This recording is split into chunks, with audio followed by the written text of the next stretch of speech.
ओम नमो भगवते वासुदेवाय। ओम ज्ञानतिमिरिनाथस्य ज्ञानाञ्जनशलाकया चक्षुरुन्मिलितं येन तस्मै श्रीगुरुवे नमः। श्रीचैतन्यमनोभीष्टं स्थापितं येन भूतले स्वयं रूप कदा मह्यं ददाति स्वपदान्तिकम्। वन्देऽहं श्रीगुरुं श्रीयुतपदकमलं श्रीगुरुं वैष्णवांश्च श्रीरूपं साग्रजातं सहगना रघुनाथान्वितं सजीवं साद्वैतं सावधूतं परिजना सहिता कृष्ण चैतन्य देवं श्रीराधा कृष्ण पादान् सहगना ललिता श्री विशाखावितांश्च। हे कृष्णा करुणा सिंधु दीन बंधु जगतपते गोपेश गोपिका कांत राधा कांत नमस्तुते। ताप्त कांचन गौरांगी राधे वृंदावनेश्वरी वृषभानुसुते देवी प्रणमामि हरि प्रिये। वाञ्छाकल्पतरुभ्यश्च कृपा सिन्धुभ्यैव च पतितानां पावनेभ्यो वैष्णवेभ्यो नमो नमो विष्णुपादाय कृष्णपृष्ठाय भूतले श्रीमते भक्तिवेदांत स्वामीति नामिने नमस्ते सरस्वते देवे गौरवाणी प्रचारणे निर्विशेष शून्यवादी पाश्चात्य देशतारिणे नमो महावदानाय कृष्ण प्रेम पदायते कृष्णाय कृष्ण चैतन्य नामिने गौरीतशे नमः। जय श्री कृष्ण चैतन्य प्रभु नित्यानंदा श्री अद्वैत गदाधर शिवासादि गौर भक्त वृंद। हरे कृष्णा कृष्ण कृष्णा हरे हरे हरे राम राम राम हरे हरे। हरे कृष्णा। आप सभी का हार्दिक अभिनंदन 9वें अध्याय में। और ये बहुत अच्छा, ये बहुत ही सबसे अ, हम अभी ये जो 6 अध्याय पढ़ रहे हैं, 7 से लेकर के 12 तक, ये पूरे गीता का सार तत्व माना जाता है, सार माना जाता है। और इन 6 अध्याय को भी सार तत्व आज हम पढ़ रहे हैं, आज और कल पढ़ेंगे। तो बहुत मुख्य, बहुत सुंदर अध्याय है ये, राजगुह्यम योग। ठीक है। तो इसको बहुत ध्यान से सुनिएगा। और जब भी आपका गीता का अध्ययन पूर्ण 6 से 7 बार कर लें, तो ये अध्याय को कोशिश कीजिएगा कि हफ्ते में एक बार, हर बार आप रविवार जब भी समय मिलता है, इस अध्याय को जरूर पढ़िए। ठीक है। ये अध्याय इतना सुंदर आने वाला है। क्यों ये इतना मुख्य अध्याय है, वो हम अभी जानेंगे। इससे पहले थोड़ा सा अवलोकन कर लेते हैं, कल हमने क्या पढ़ा था। कल भगवान ने हमें तैयारी करवाई थी, हमारे पूरे जीवन की जो तैयारी है वो कैसी होनी चाहिए, ताकि हम जो परीक्षा देते हैं, वो क्या है, वो परीक्षा क्या है जीवन का, वो मृत्यु।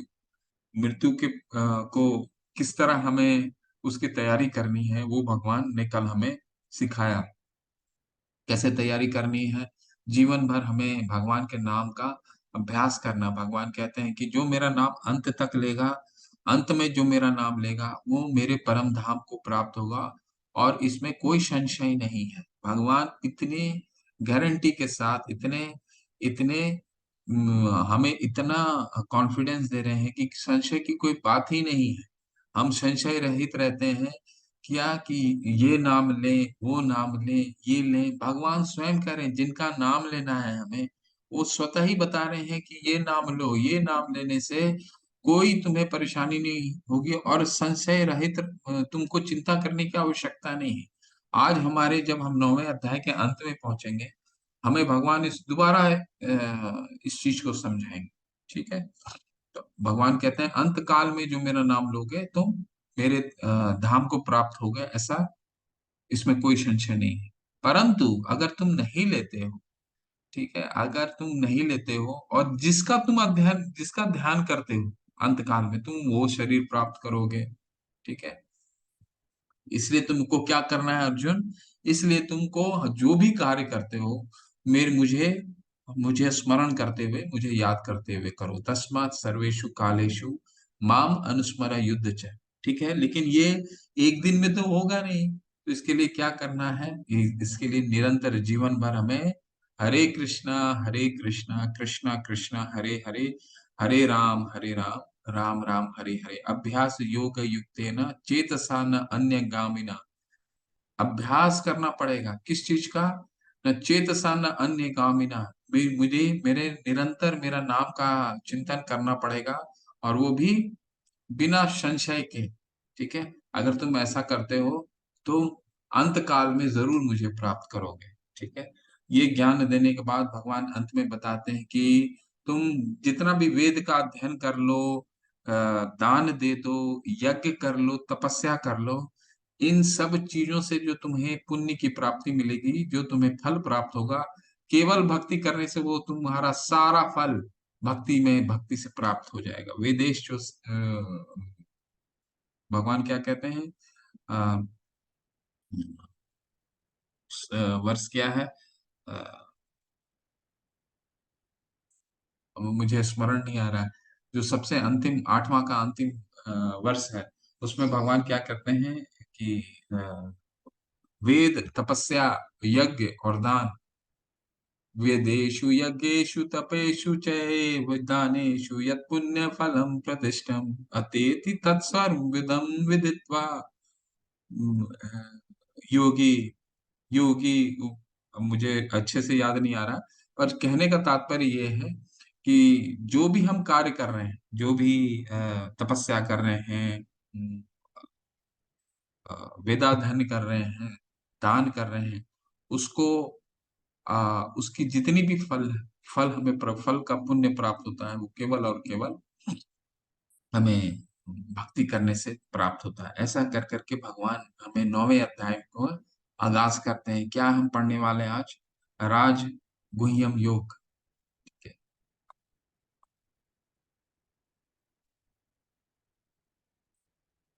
श्री भगवान उवाच इदं ते तु गुह्यतमं प्रवक्ष्यामि अनुसूयवे, ज्ञानम विज्ञानम सहितम यद ज्ञात्वा मोक्ष अशुभात्। एक एक शब्द, एक एक श्लोक इसके बहुत महत्वपूर्ण है, इसलिए सभी श्लोकों को अच्छे से सुनिएगा। श्री भगवान ने कहा, है अर्जुन, चूंकि तुम मुझसे कभी ईर्ष्या नहीं करते, इसलिए मैं तुम्हें ये परम गुह्य ज्ञान तथा अनुभूति बतलाऊंगा, जिसे जानकर तुम संसार के सारे कलुषों से मुक्त हो जाओगे। तो भगवान की ये ज्ञान लेने की क्या योग्यता है? जैसे मैं आप पहले दिन भी आपको बताता था कि आप में से बहुत लोगों को बुरा भी लगा था कि प्रभु ये सोचते हैं कि मैं प्रश्न नहीं करूं। नहीं नहीं, मैं प्रश्न से नहीं बोल रहा था, भगवान का ये आज्ञा है कि हमें कभी भी भगवान के ज्ञान को चैलेंज के रूप में नहीं सुनना है। नहीं तो क्या होता है कि ये ज्ञान हमें समझ नहीं आएगा, क्योंकि ये स्वतः ही भगवान बताते हैं कि ये ज्ञान वो लेने के योग्य है। अर्जुन को बता रहे हैं यहाँ पे, जो मुझसे कभी भी ईर्ष्या अनुसूय वे, जो ईर्ष्या नहीं करता। ठीक है, चौथे अध्याय में भी क्या बोलते हैं भगवान? चौथे अध्याय में बोलते हैं कि भक्तो अस्सी में सखा चेती। ये ज्ञान मैं इसलिए तुमको बता रहा हूँ क्योंकि तुम मेरे भक्त हो और मेरे सखा हो। और दोबारा इस चीज को यहाँ पे भगवान कल भी बताएंगे यही चीज, अनुसूय वे। तुमको ये ज्ञान इसलिए दे रहा हूँ क्योंकि तुम मेरे भक्त हो, तुम मुझसे ईर्ष्या नहीं करते। ठीक है, और ये जो ज्ञान है, ये कोई सामान्य ज्ञान नहीं है, ये विज्ञान है, ये ऐसा ज्ञान है जो हम अपने जीवन में उतार सकते हैं। भगवान ऐसा कुछ भी नहीं बताएंगे, और आज इतना सरल करेंगे भक्ति को। भगवान भक्ति कैसे करनी है वो भगवान भगवान अपने ऐश्वर्यों के बारे में बताएंगे, भगवान का अचिंत ऐश्वर्य के बारे में बताएंगे, भगवान की अपने भक्तों के बारे में बताएंगे, भक्तों और भक्ति कैसी की जाए वो उसके बारे में बताएंगे भगवान आज के अध्याय में। तो ये जो ज्ञान देने वाले हैं वो कौन सा है? वो विज्ञान है, ऐसा ज्ञान जो हम अपने जीवन में उतार सकते हैं। इस प्रथम श्लोक का विशिष्ट महत्व है ज्ञान इदम ज्ञानम, यह ज्ञान शुद्ध भक्ति के द्योतक है, जो 9 प्रकार की होती है। श्रवण कीर्तनम स्मरणम पाद सेवनम अर्चनम वंदनम दास्यम साख्य तथा आत्मनिवेदनम। ये 9 तरह की भक्ति, हम भगवान की भक्ति 9 तरीके से कर सकते हैं, ऐसा प्रहलाद महाराज श्रीमद् भागवतम में बताते हैं। ये वही प्रभुपाद जी बता रहे हैं। श्रवणम कीर्तनम स्मरणम, विष्णु श्रवण कीर्तनम स्मरणम विष्णु स्मरण श्रवणम कीर्तनम विष्णु स्मरणम पाद सेवनम अर्चनम वंदनम दास्यम साख्य आत्म निवेदनम, ये 9 तरीके से हम भगवान की भक्ति कर सकते हैं। ये इसमें से सारे 9 विधि अपना सकते हैं या कोई एक को भी पकड़ करके हम कर सकते हैं। ठीक है। इस श्लोक के अनुसूये शब्द भी अत्यंत महत्वपूर्ण है। बहुत शुद्ध विद्वान भी भगवत गीता के विषय में अद्भुत व्याख्या करते हैं। क्योंकि वे कृष्ण के प्रति ईर्ष्या रखते हैं, अतः उनकी टीकाएं व्यर्थ होती हैं। केवल कृष्ण भक्ति द्वारा की गई टीकाएं ही प्रमाणिक है। कोई भी ऐसा भक्त व्यक्ति जो कृष्ण के प्रति ईर्ष्यालु है, न तो भगवत गीता की व्याख्या कर सकता है, न पूर्ण ज्ञान प्रदान कर सकता है। अतः ऐसी टीकाओं से सावधान रहना चाहिए। जो व्यक्ति यह समझते हैं कि कृष्ण भगवान और शुद्ध तथा दिव्य पुरुष हैं, उनके लिए ये अध्याय लाभप्रद होंगे। तो भगवान का ज्ञान है, सिर्फ हम शुद्ध भक्तों द्वारा ही विवेचित, शुद्ध भक्तों द्वारा लिखित, शुद्ध भक्तों द्वारा विवेचना किया हुआ ही गीता को अध्ययन करने का प्रयास करने चाहिए। नहीं तो हमें इस ज्ञान का लाभ नहीं प्राप्त होगा। ठीक है। देखिए बहुत सुंदर श्लोक है ये भी। राज विद्या राजगुह्यम पवित्रमिदम उत्तमम प्रत्यक्षवागमम धर्म्यम सुसुखम कर्तुम अव्ययम। यह ज्ञान सब विद्याओं का राजा है, राज विद्या है। ठीक है। जो समस्त रहस्यों में सर्वाधिक गोपनीय है। यह परम शुद्ध है, और चूंकि वह आत्मा की प्रत्यक्ष अनुभूति कराने वाला, अतः वह धर्म का सिद्धांत है। यह अविनाशी है और अत्यंत सुखपूर्वक संपन्न किया जाता है। इसमें एक एक शब्द बहुत ही महत्वपूर्ण है। राज विद्या है। ठीक है। ये विद्याओं का राजा है। क्यों ऐसा है? क्योंकि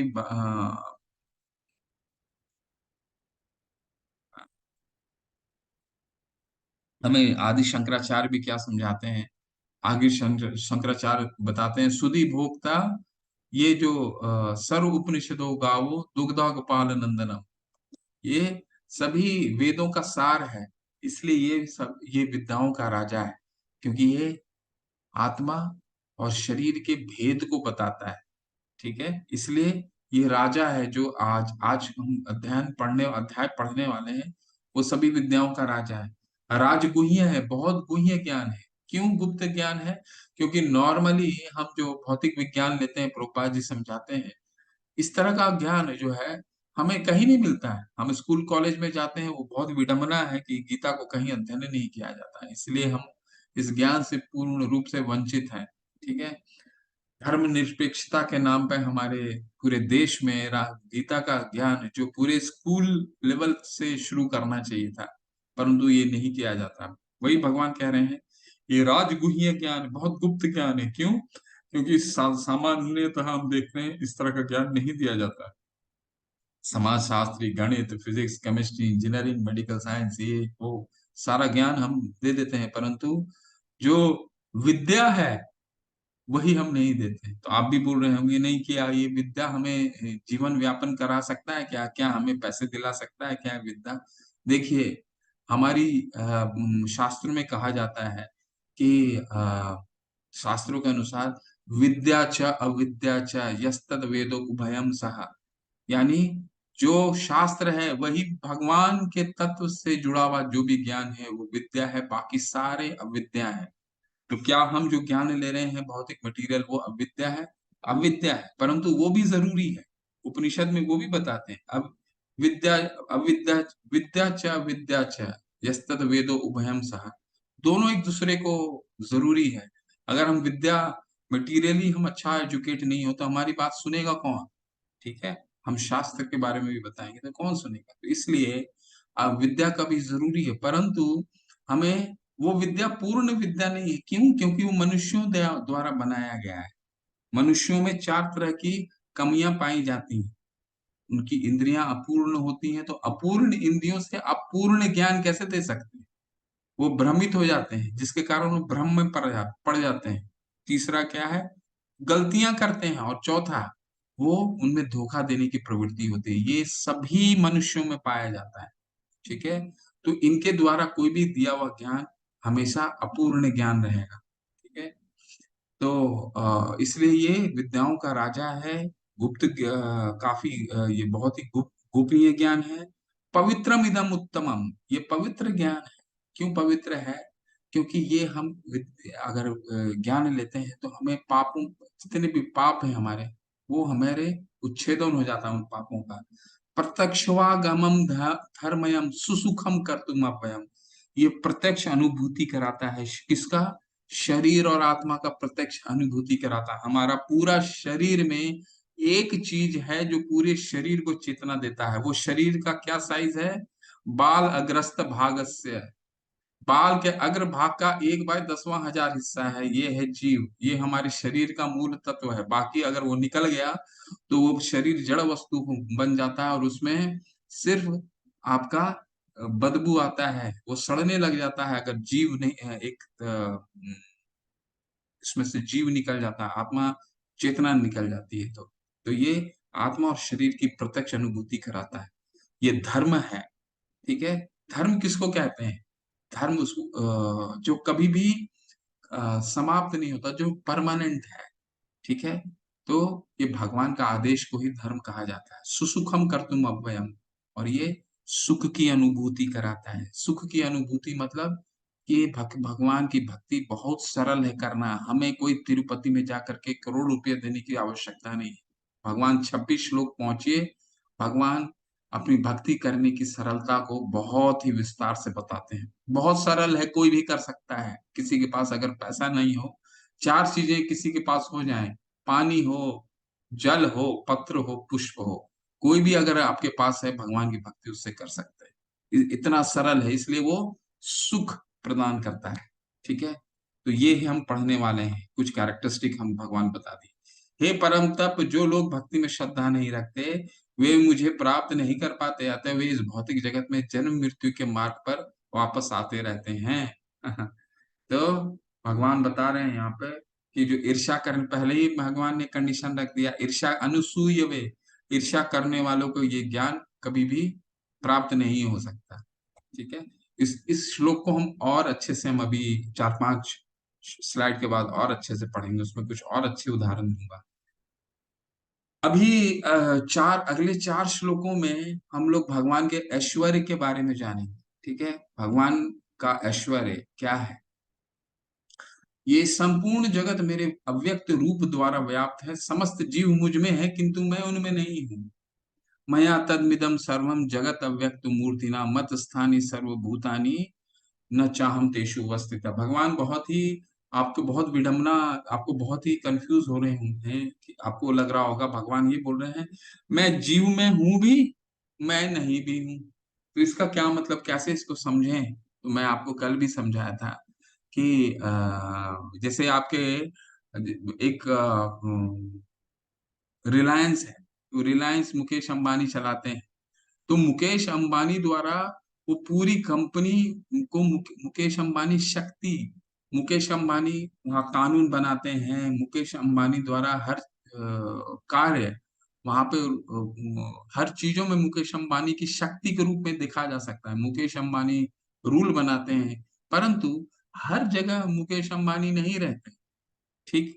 हर जगह नहीं रहते हैं, परंतु उनकी शक्ति को द्वारा वो व्याप्त रहते हैं हर जगह। ठीक है। जिस तरह सूर्य जो है आपके घर में अगर रोशनी देती है, तो सूर्य स्वतः नहीं आती, सूर्य अपने रोशनी के द्वारा वहां पे आती है। ठीक है। इसको इस तरह से समझने का प्रयास। हूं भी, तो हूं कैसे? भगवान शक्तियों के द्वारा है, और नहीं भी हूं। नहीं क्यों है? वो फिजिकली नहीं है। ठीक है। तो इसको इस तरह से समझिए। तो इसको अचिंत्य भेद अभेद तत्व कहा जाता है। तथापि मेरे द्वारा उत्पन्न सारी वस्तुएं मुझ में स्थित नहीं रहती। जरा मेरे योग ऐश्वर्य को देखो, यद्यपि मैं समस्त जीवों को पालक यानी भरता हूँ, सर्वत्र व्याप्त हूँ, लेकिन मैं इस विराट अभिव्यक्ति का अंश नहीं हूं। मैं सृष्टि का कारण स्वरूप हूँ। जिस प्रकार सर्वत्र प्रवाहमान प्रबल वायु सदैव आकाश में स्थित रहती है, उसी प्रकार समस्त उत्पन्न प्राणियों को मुझ में स्थित जानो। भगवान ये पूरी सृष्टि का सृजन करते हैं, धारण करते हैं, पालन करते हैं। ठीक है। और संहार भी करते हैं। ठीक है। तो हम ये कहेंगे कि भगवान का योग ऐश्वर्य को देखो। सब कुछ भगवान, ये हमारी जो प्लानिटरी सिस्टम है, प्लानिटरी छोड़िए, ये अब मान लीजिए हमने अभी चंद्रयान भेजा। ठीक है। तो चंद्रयान को मॉनिटर करने के लिए कि वो अपने गंतव्य तक पहुंच सके, कई वैज्ञानिक लगातार उसकी गति को देखते रहे, उसके गति को नियोजित करते रहे, संचालित करते रहे, उसको देखते रहे, मॉनिटर करते रहे, ताकि वो अंत में अपना गंतव्य तक पहुंच सके। ठीक उसी तरह आप सोच सोच करके देखिए कि पृथ्वी जो है अपने गति से एक गति से वो निरंतर सूर्य के चक्कर काटते रहता, नहीं तेज चलता है नहीं धीरे चलता। अगर तेज चलता तो क्या होता, हमारे पृथ्वी पे आंधी तूफान हमेशा आते रहता, और बिल्कुल स्लो चलता तो क्या होता है, रात में सुबह बहुत गर्मी होती और रात में बहुत ठंड होता है। तो किसने बताया, सूर्य को किसने संचालित किया कि उसको उसी गति से सूर्य के चक्कर काटना है? ठीक है। चंद्रयान जैसे को एक छोटे से सैटेलाइट को हमें पहुंचाने के लिए कितने वैज्ञानिक की आवश्यकता पड़ी, और निरंतर, और एक पृथ्वी जो निरंतर सूर्य के चारों ओर घूमते रहता है और एक ही गति से घूमता है, कभी ना तेज ना कभी अ, धीरे, उसको कौन संचालित करता है? उसके पीछे भी तो कोई है ना? तो ये भगवान कह रहे हैं ये मेरे योग ऐश्वर्य है। ठीक है। ठीक उसी तरह जैसे उदाहरण के रूप में देते हैं भगवान की, अब देखिए आकाश है, आकाश के नीचे क्या है, हवा है। हवा जो है वो आकाश के अधीन है, आकाश के आप परे चले जाइए तो हवा नहीं मिलेगा आपको, परंतु आकाश हवा के कार्यों में विघ्न नहीं डालती, इंटरवीन नहीं करती। ठीक है। ठीक उसी तरह भगवान सारे पूरे सृष्टि को चला रहे हैं, अध्यक्षता कर रहे हैं, आगे हम पढ़ेंगे, परंतु भगवान सबको स्वतंत्रता भी देते हैं। संपूर्ण विराट जगत मेरे अधीन है, ये मेरी इच्छा से बारंबार स्वतः प्रकट होता रहता है और मेरी इच्छा से अंत में विनिष्ट हो जाता है। तो ये जितने भी युग हमने चौथे अध्याय में देखा, एक दिव्य होगा, अगर दोबारा आपको याद दिलाने की कोशिश करता हूँ, 4 युग होते हैं। कलयुग, कलयुग के ऊपर कौन होता है, इससे पहले कौन आया था, द्वापर युग। द्वापर से पहले क्या आया था, त्रेता युग। त्रेता युग से पहले क्या आया था, सतयुग। ठीक है। और कलयुग की कितनी उम्र होती है, 4,32,000। इसको 2 गुना मल्टीप्लाई कीजिएगा तो क्या आता है, द्वापर। उसको 3 गुना कीजिएगा तो त्रेता।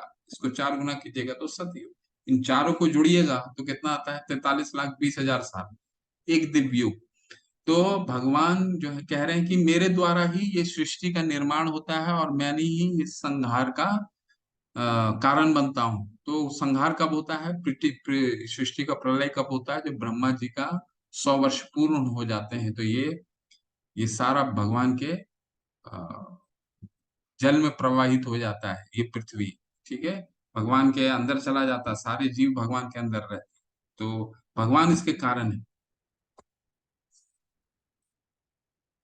मय्या दक्षेण प्रकृति सूयते सचराचरम हेतुनानेन कौन्तेय जगत विपरिवर्तते। ठीक है, हे कुंती पुत्र, ये मेरी ये भौतिक जगत मेरी शक्तियों में से एक है और मेरी अध्यक्षता में कार्य करती है, जिसके सारे चर तथा चर प्राणी उत्पन्न होते हैं, इसके शासन में यह जगत बारंबार सृजित और विनिष्ट होता रहता है।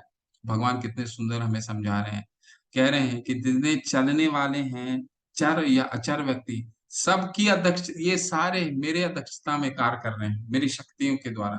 ठीक है। ये अपने आप नहीं हो रहा है, ये सब अपने आप नहीं चल रहा है, कुछ ऑटोमेटिक नहीं है। हम पैसा निकालने जाते हैं ऑटोमेटेड टेलर मशीन में, एटीएम मशीन में जाते हैं ना पैसा निकालने के लिए, कार्ड कार्ड अंदर डालते हैं और पैसा बाहर आता है। ठीक है। तो क्या वो ऑटोमेटिक पैसा आ जाता है क्या, नहीं, उसके पीछे तो कई बैक ऑफिस इंजीनियर होते हैं, बैंक उनके साथ जुड़ी हुई होती है। तो ये आप जितनी अध्यक्षता, जितनी सृष्टि की देख रहे हैं, जल आ रहा है, हवा बह रही है, सूर्य उदय हो रहा है, चंद्रमा आ रही है, बारिश बारिश हो रहा है, ठंड आ रहा है, गर्मी हो रहा है, ये क्या है, इसकी अध्यक्षता कोई ना कोई तो कर रहा होगा। जब एटीएम जैसी एक छोटी सी मशीन जो है वो उसकी अध्यक्षता कोई करता है, तो ये जरूर कोई करता हो, है ना? तो इसकी अध्यक्षता कौन कर रहे हैं, भगवान स्वयं कर रहे हैं। ठीक है। अब ये मूर्खों के बारे में, जो भगवान तीसरे सेकंड स्लाइड में हमने क्या बोला था, तीसरे स्लाइड में भगवान ने बोला था कि जो अश्रद्धालु व्यक्ति होते हैं, अश्रद्धाना पुरुषम धर्मस्य से परम तपः न प्राप्य माम निर्वर्तन्ते, जो श्रद्धा जिनके पास श्रद्धा नहीं होता है वो मुझे कभी प्राप्त नहीं कर पाएंगे, ऐसा भगवान ने बताया ना तीसरे श्लोक में। अब यही मूर्खों के बारे में भगवान दोबारा बता रहे हैं। ये जो 9वां अध्याय है, ये 7वां अध्याय का, जिस तरह 7वां अध्याय का एक्सटेंशन है, ठीक है। तो 7वें अध्याय में हमने क्या पढ़ा था कि 4 प्रकार के लोग जो भगवान की शरण ग्रहण करते हैं और 4 प्रकार के लोग जो शरण ग्रहण नहीं करते, हमने पढ़ा था ना। तो उसी चीज को भगवान और विस्तार से समझा रहे हैं, ठीक है। जो ग्रहण नहीं करते हैं वो कौन है? अब जानन्ति माम मूढ़ा मानुषी तनुमाश्रितम परम भावम जानन्तो मम भूत महेश्वरम, जब मैं मनुष्य रूप में अवतरित होता हूँ तो मूर्ख मेरा उपहास करते हैं, वे मुझे परमेश्वर के दिव्य स्वभाव को नहीं जानते, ठीक है। भगवान जब प्रकट होते हैं, गाँव छोटे बालक रहते हैं, मटकी फोड़ते हैं, माखन चुराते हैं, मक्खन चुराते हैं, तो एक असुर को क्या लगता है, मूर्ख मूढ़ा को क्या लगता है, क्या रे देखो ये बालक तो मक्खन, ये भगवान कैसे हो सकता है, ये तो माखन चुरा रहा है।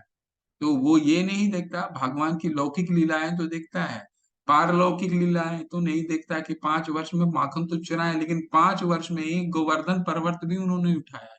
वो उसको नहीं समझ पाता है, क्यों? क्योंकि वो असुर है, ठीक है, मूढ़ा है, ठीक है। कई असुर बोलते हैं, कल भी मैंने बताया था, कई असुर बोलते हैं अरे भगवान तो कुछ होता ही नहीं, भगवान वगैरह क्या होता है, जीवन मिला है, जिंदगी ना मिलेगी दोबारा, इसको मौज करो, ठीक है। तो उनके बोलने से थोड़ी भगवान की सत्ता समाप्त हो जाती है, ऐसा तो होता नहीं है ना। वो नहीं मानते हैं तो भगवान को, उनको मनाने के लिए कुछ करने की आवश्यकता है क्या? भगवान को कोई वोट चाहिए क्या कि उनको मनाएंगे और भगवान को वो वोट देंगे? ऐसा तो नहीं है। भगवान भगवान हमारे लिए कर रहे हैं, क्यों ऐसा? क्योंकि हम भटक चुके हैं भगवान से, और भगवान ने कल के अध्याय में क्या कहा था, माम उपैते तु पुनर्जन्म दुखालयम अशाश्वतम, ठीक है। ये जो भौतिक जगत है, ये दुखों का घर है, ये पूरा जो संसार है वो एक जेल के समान है, और हम सब जेल के अंदर हैं। कोई हो सकता है सोने के जेल में हो, कोई लोहे के जेल में हो, ठीक है लेकिन जेल के अंदर, भगवान ऐसा स्वतः ही कह रहे हैं। तो इसके लिए क्या करना पड़ेगा, नापनुवंती कौन्तेय, ठीक है, नापनुवंती कौन्तेय, ये कुंती पुत्र, तुम इसको पार अगर करना है तो मुझसे मेरी भक्ति करो, तो इसको इस दुखालयम से फिर दोबारा इस दुखों के घर में कभी भी तुम्हारा जन्म नहीं, ठीक है। तो श्रद्धालु जो व्यक्ति होता है, मोग आशा मोग कर्मानो मोग ज्ञान विचेतसा राक्षसीम आसुरीम चैव प्रकृति मोहिनी माशिता, जो लोग इस प्रकार मोहग्रस्त होते हैं, जो आसुरी तथा नास्तिक विचारों के प्रति आकृष्ट रहते हैं, वे मोहग्रस्त अवस्था में उनकी मुक्ति आशा, उनके सकाम कर्म तथा ज्ञान का अनुशीलन सभी निष्फल हो जाता है। तो भगवान इसमें 4 चीजें बता रहे हैं। आसुर व्यक्ति कितना भी प्रयास कर ले, मुक्ति का प्रयास कर ले, पुण्य कर्म करने का प्रयास कर ले, ज्ञान लेने का प्रयास कर ले, ठीक है, परंतु क्या है, उससे भगवान कभी भी प्राप्त नहीं होंगे। जैसे मैंने आपको उदाहरण अभी दिया ना कि आ, एक धर्म है बौद्ध धर्म, जिसमें कई ज्ञानी, अपने आप को लोग ज्ञानी बोलते हैं, वो क्या बोलते हैं कि भगवान का अस्तित्व को नहीं मानते, ठीक है, भगवान के अस्तित्व को नहीं मानते हैं। तो परम पूज्य राधा गोविंद महाराज बहुत अच्छा सा उदाहरण देते हैं कि अगर उल्लू, कल भी मैंने आपको बताया था कि उल्लू लोग अगर कॉन्फ्रेंस करता है, ठीक है, उल्लू तो जानते हैं जिनको दिन में नहीं दिखता है, रात को दिखता है, पक्षी होता है। तो उल्लू कॉन्फ्रेंस करता है, लोग मीटिंग करते हैं, उसमें उल्लू राज जो होते हैं, जो उनके अध्यक्ष होते हैं, उनके जो सबसे वरिष्ठ होते हैं, तो वो अनाउंस करते हैं कि सूर्य अब नहीं दिखेगा किसी को, ठीक है, ऐसा उल्लू राज बोलते हैं। तो सारे जो उल्लू बैठे हैं वो क्या ताली पीटने लगते हैं कि हाँ ये तो ठीक बोला, सूर्य अब कभी नहीं दिखेगा। लेकिन उसके नहीं दिखने से क्या सूर्य की सत्ता समाप्त हो जाती है क्या? ठीक है। तो कहने का तात्पर्य ये है, अगर आसुर बोलते हैं कि भगवान सामान्य पुरुष हैं, तो उनके बोलने से क्या भगवान की सत्ता समाप्त हो जाती है? ऐसा नहीं, क्योंकि उनको समझ नहीं आता। 7वें अध्याय में भगवान क्या कहते हैं, ना हम प्रकाश सर्वस्य योग माया समावृता लोको यम न जानाति। ये जो मूर्ख लोग होते हैं, जो मुझे समझने का प्रयास नहीं करते हैं, ये इनको मैं अपनी इच्छा शक्ति से सम, अ, ऐसी शक्ति देता हूँ कि मुझे समझ भी नहीं पाए। ठीक है। अब दुर्योधन जो है, उनके सामने भगवान अपना विराट रूप दिखा रहे हैं, लेकिन वो क्या कहता है, ये ग्वाला मायावी। ठीक है। वो समझना नहीं चाहते, मूर्ख है, मूढ़ा है।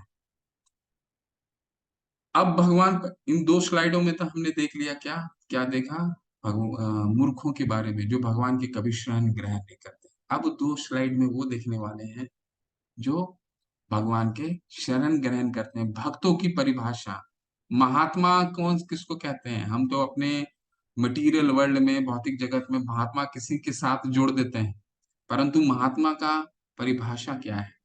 महात्मा नस्तु माम पार्थ देवीं प्रकृतिमाश्रिता भजन्त अनन्य मनसो ज्ञात्वा भूतादिम अव्ययम। देखिए, महात्मा का परिभाषा दिया जा रहा है। क्या परिभाषा है? हे पार्थ, मोह मुक्त महात्मा जन दैवी प्रकृति के संरक्षण में रहते हैं। वे पूर्णतः भक्ति में निमग्न रहते हैं, क्योंकि वे मुझे आदि तथा अविनाशी भगवान के रूप में जानते हैं। तो महात्मा की क्या परिभाषा है? वो पूर्ण रूप से देवी प्रकृति के संरक्षण में रहते हैं। देवी प्रकृति कौन है? देवी प्रकृति कौन है? देवी प्रकृति राधा रानी। ठीक है। और ये जो भक्ति की अधिष्ठाता देवी है, वो राधा रानी। तो राधा रानी उनको संरक्षण देती है, उनकी भक्ति की महात्मा जो होते हैं उनको संरक्षण देती है। ठीक है। वो ताकि वो भजन तय अनन्य मन से, वो निरंतर भजन करते हैं। अनन्य वो भगवान का निरंतर चिंतन, और भगवान के बारे में, उनके रूप नाम गुण और लीलाओं के बारे में हमेशा चिंतन करते रहते हैं। ठीक है। सततम कीर्तयन्तु माम यतियन्तश्च दृढव्रतः नमस्यन्श्च माम भक्त्या नित्ययुक्ता उपासते। नमस्यन्तश्च माम भक्त्या सततम कीर्तयन्तो माम यतियन्तश्च दृढव्रतः नमस्यन्तश्च माम भक्त्या नित्ययुक्ता उपासते। हे महात्मा, मेरी महिमा का नित्य कीर्तन करते हुए, दृढ़ संकल्प के साथ प्रयास करते हुए, मुझे नमस्कार करते हुए, भक्ति भाव से निरंतर मेरा पूजा करते हैं। तो महात्मा का पहला भगवान ने क्या परिभाषा दिया? महात्मा नस्तु मान पार्था देवीं प्रकृति माश्रिता भजन्ते अनन्य मनसो। पिछले स्लाइड में हमने पढ़ा ना, भजन्ते अनन्य मनसो। वो अनन्य भजन करते हैं। ठीक है। भगवान का हमेशा चिंतन करते रहते हैं। दूसरा परिभाषा क्या है? सततम कीर्तयन्तो माम यतियन्तश्च दृढ़व्रता। वो सतत कीर्तन करते हैं, हमेशा कीर्तन करते रहते हैं, भगवान का नाम लेते रहते हैं। ठीक है। और यतियन्तश्च दृढ़व्रता मतलब भक्ति में दृढ़ संकल्प रहते हैं। 16 माला करना है, हमारे गुरु ने बोला है, हमारे आचार्य बताते हैं, 16 माला भगवान का उच्छिष्ट का, भगवान को भोग का अर्पित करना, उनका उच्छिष्ट का ग्रहण करना, एकादशी व्रत का पालन करना, ये सब कुछ नियम। वो इन नियमों में दृढ़ रहता है, दृढ़ व्रता। ठीक है। और क्या करता है? नमस्कार करता है, और नित्य युक्ता उपासते, उपासना करता है। वो भी कब? नित्य युक्त, हमेशा हमेशा भक्ति भाव से भगवान की पूजा करता रहता है।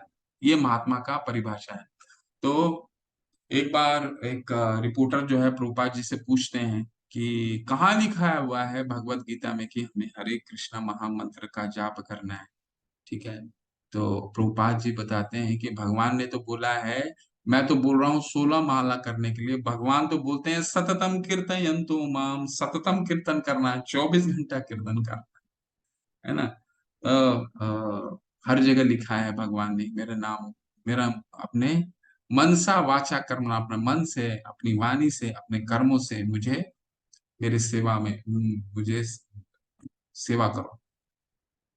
पितामह से जगतो माता धात, कितने सुंदर वर्सेस हैं बताइए। एक एक वर्ष बहुत महत्वपूर्ण, बहुत सुंदर है। पितामह से जगतो माता धाता पितामह वेदम पवित्रम ओंकारम ऋक् साम यजुरेव च। कल एक प्रश्न आया था ना ओंकार शब्द के बारे में, देखिए भगवान दोबारा बता रहे हैं, मैं इस ब्रह्मांड का पिता, माता, आश्रय तथा पितामह हूँ। मैं ज्ञेय हूँ, ज्ञेय यानी जानने योग्य, शुद्धिकर्ता तथा ओमकार हूँ। मैं ऋग्वेद, सामवेद तथा यजुर्वेद भी हूँ। भगवान जितने वेद हैं वो कौन किसने दिया है? वेदेश्च सर्वर हमें वे वेद्य आदि कवि। भगवान कहते हैं जन्माद्यस्य यतो अन्वयात इतरतश्च अर्थेषु अभिज्ञ स्वराट तेने ब्रह्म हृदय आदि कवि मुह्यंति यत सूर्य। ये ब्रह्म यानी ये जो वेद है, ये सर्वप्रथम मैंने ब्रह्मा जी के हृदय में विकसित किया। तो ये जो वेद हैं, जितने भी शास्त्र हैं, सबसे पहले ब्रह्मा जी को भगवान ने हृदय में दिया, और इसको विभाजित किया किसने? व्यासदेव ने। ठीक है, व्यासदेव ने किया। ऋग्वेद, सामवेद, यजुर्वेद, अथर्ववेद, अथर्ववेद, ठीक है, ये चारों में किया। भगवान हम सबके पिता हैं। ठीक है, ये हमें अगर पता चल गया तो हमारे प्रभुपाद जी समझाते हैं ना, सब कितना सभी हम एक भाईचारा विकसित होने लगेगा कि अगर हमको ये पता चल गया कि हम सब भगवान के पुत्र हैं, पुत्रियां हैं। मैं ही लक्ष्य पालन करता स्वामी साक्षी धाम शरणास्थली तथा शांत अत्यंत प्रिय मित्र हूँ। मैं सृष्टि तथा प्रलय सबका आधार, आश्रय तथा अविनाशी बीज हूँ। हे अर्जुन, मैं ही ताप प्रदान करता हूँ, वर्षा को रोकता हूँ तथा लाता हूँ। मैं अमृत हूँ, साक्षात मृत्यु भी हूँ। आत्मा तथा पदार्थ दोनों मुझ में ही हैं। भगवान अपने ऐश्वर्यों के बारे में बता रहे हैं। सातवें में भी पढ़ाता है, रसो अहम अपसु प्रभास्मि शशि सूर्य हो। हमने पढ़ा था ना कि मैं पानी जल का स्वाद हूँ, सूर्य और चंद्रमा की रोशनी हूँ। तो भगवान यहाँ पे अपना दोबारा ऐश्वर्य बता रहे हैं। और कल का अध्याय में भगवान अपना और ऐश्वर्यों करीबन 80-82 ऐश्वर्यों के बारे में विस्तार से बताएंगे। ठीक है, जो वेदों का अध्ययन करते तथा सोमरस का, अब थोड़ा देवता के बारे में हम लोग पढ़ रहे हैं।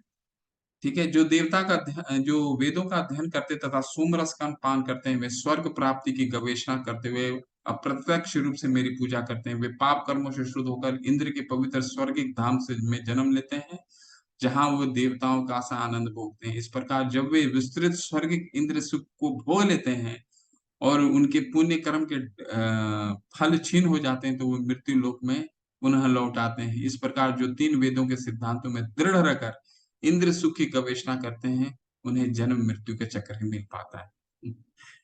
तो भगवान कह रहे हैं कि अगर यान्ति देवव्रता देवान पितरम यान्ति पितृव्रता भूतानि यानी यान्ति भूतेज्या। ठीक है, तो जो यान्ति मध्य जो नोपिमा, जो देवताओं के पूजा करता है वो देवलोक में जाता है, जो पितरों की पूजा करता है पितरलोक को जाता है। ठीक है, जो भूतों की पूजा करता है वो भूत लोक को जाता है, और जो मेरी पूजा करता है वो मेरे पास आता है। ठीक है, भगवान फिर देवतावाद के बारे में यहाँ चर्चा कर रहे हैं। कह रहे हैं, छीने पुण्य मर्त लोके विशंति। अगर हम देवता की पूजा करते हैं तो देवलोक तक तो चले जाएंगे, परंतु जब हमारा पुण्य है, जितना भी पुण्य प्राप्त किए हैं, क्योंकि क्या है, देव कल के अध्याय में भी भगवान ने बताया था क्या, कि हम ब्रह्मा जी के भी लोक भी चले जाएं तो ब्रह्मा जी का लोक भी, उसका भी पतन होता है, वो भी शाश्वत नहीं है। ठीक है, आप ब्रह्मा भुवनाथ लोका पुनर्वृत्तिनो अर्जुना। ब्रह्मा जी की भी उम्र है, जब वो उम्र उनकी शेष हो जाएगी तो वो सारा सृष्टि का प्रलय हो जाएगा। तो देवताओं को तो छोड़ दीजिए, देवताओं के अगर हम देवलोक में जाते हैं तो हमारा जब तक पुण्य का बैंक बैलेंस है, जब तक हमारा बैंक बैलेंस पुण्य का रहता है, तब तक हम देवलोक में रहेंगे, फिर नीचे आ जाए। ठीक उसी तरह जब तक हम मान लीजिए कुछ कमा नहीं रहे हैं, हमारे में जितने में बैंक बैंक में जितना बैलेंस है, तभी तक तो, जब तक बैंक में बैलेंस रहेगा तभी तो, तब तो हम उसका उपयोग कर सकते हैं, हम रास हम विलास कर सकते हैं, जब तक पैसे हैं। ठीक उसी तरह जितना हमारा पुण्य का आध्यात्मिक बैंक बैलेंस है, वो जब तक रहता है तभी तक हम देवलोक में रहते हैं, फिर हम पृथ्वी लोक में दोबारा आ जाते हैं वापस। अनन्य चिंतयन्तु माम ये जना पर्युपासते तेषां नित्य अभ्युक्तानां योगक्षेम वहाम्यहम्। किंतु जो लोग अनन्य भाव से मेरे दिव्य स्वरूप का ध्यान करते हुए निरंतर मेरी पूजा करते हैं, उनकी जो आवश्यकता होती है उन्हें मैं पूरा करता हूँ, जो उनके पास है उनकी रक्षा करता हूँ। ठीक है। योगक्षेम वहां में हम, आपने ये सुना होगा, life India corporation, life insurance corporation, LIC जो होता है, इन दो शब्दों को यूज करता है, योगक्षेम वहां में हम। तो भगवान कह रहे हैं कि जो उनके पास नहीं होता है, किनके पास? भक्तों के पास जो नहीं होता है, मैं उनका पूर्ण करता हूँ, और जो है उसकी सुरक्षा करता हूँ। तो भगवान क्या पूर्ण करते हैं? क्या पैसा? भक्त अगर बोलता है कि पैसा दे दीजिए, तो भगवान उसका पूर्ण करते हैं? नहीं। भगवान क्या पूर्ण करते हैं? भक्ति को पूर्ण करते हैं। भक्ति अगर नहीं है तो भक्ति भगवान देते हैं, अगर हम अपनी दृढ़ता से भगवान की भक्ति में लगे रहे। जैसे ध्रुव महाराज, हमने उदाहरण देखा था ना ध्रुव महाराज का। ध्रुव महाराज क्या थे? ध्रुव ध्रुव महाराज एक छोटे बालक थे, 5 वर्ष के, और अपने पिता, उनकी माता ने, उनकी जो सौतेली माँ होती हैं, उनका बहुत ही अपमान करती हैं कि अपने तुम, वो पिता की गोद में बैठना चाह रहे थे। तो उनकी माता बोलती है, तुम पिता के गोद में बैठने योग्य नहीं हो। ठीक है। यहाँ पे बैठने का अधिकार सिर्फ मेरे पुत्र को है। मेरा पुत्र ही राजा बनेगा, तुमको अगला जन्म लेना पड़ेगा राजा बनने के लिए। तो उनका जो ध्रुव महाराज होते हैं, रोते विलाप विलाप करते हुए अपनी माँ के पास जाते हैं। बोलते, देखिए देखिए, मेरी सौतेली माँ ने ऐसा बोला, मुझे अपने पिता से भी बड़ा राज्य चाहिए, बताइए कहाँ मिलेगा, कौन देगा? तो उनकी माँ जो होती हैं, जो, तो वो बोलती है कि बेटा, मेरी क्षमता में तो नहीं है तुम्हारे पिता जैसा राज्य और उनसे बड़ा देने का। तुम एक काम करो, तुम भगवान के पास जाओ, भगवान से मांगो। तो बोलते हैं, 5 साल के बच्चे बहुत ही इनोसेंट होते हैं, बोलते हैं, कहाँ मिलेंगे भगवान? उनकी माता बोलती है, तुमको जंगल जाना पड़ेगा। तो जंगल जाते हैं, भगवान की तपस्या करते हैं। नारायण उनके पास, फिर नारद मुनि आते हैं, नारद मुनि को शिक्षा देते हैं, और 6 महीना कठोर तपस्या के बाद, 5 वर्ष के बालक, नारायण स्वतः ही दर्शन देते हैं उनको। और जब नारायण दर्शन देते हैं तो बोलते हैं, देखिए, वो इतना इतना मग्न हो जाते हैं, बोलते हैं कि मैं अ, पत्थर मांगने चला था और मुझे हीरा मिल गया। ठीक है। तो भगवान क्या किया इन्होंने, भगवान ने, वो गए थे क्या मांगने के लिए? अपने पिता से भी बड़ा राज्य मांगने गए थे, परंतु भगवान ने उनको क्या दिया? उनको सबसे पहले उसको भोग विलास से, उनकी भौतिक चीजों से आसक्ति हटा दी। जब भगवान को देखें, बोले कि मुझे, मैं पत्थर मांग रहा था, मुझे तो भगवान स्वतः ही ना, मुझे हीरा मिल गया। तो भगवान ने उनकी धन से पूरी आसक्ति हटा दी। इसके बाद उनको क्या किया? उनको, फिर उनको ध्रुव लोक, आप जो देखते हैं, पूरा राज्य दे दिया। जब उनको पूरा लोभ ही हट गया, तब उनको राज भी दे दिया। ठीक है। तो भगवान ने क्या किया? जो चाहिए वो उनको दिया, भक्ति चाहिए थी, भक्ति उनको दिया। ठीक है। योगक्षेम वहां में हम का क्या मतलब? जो है उसको प्रोटेक्ट भी किया, उनको ध्रुवलोक भी दिया, उनकी भक्ति को उन्होंने प्रोटेक्ट भी किया। ये अपि अन्य देवता भक्ता यजंति श्रद्धा अन्विता ते अपि मामेव कौन्तेय यजंति अवधि पूर्वकम।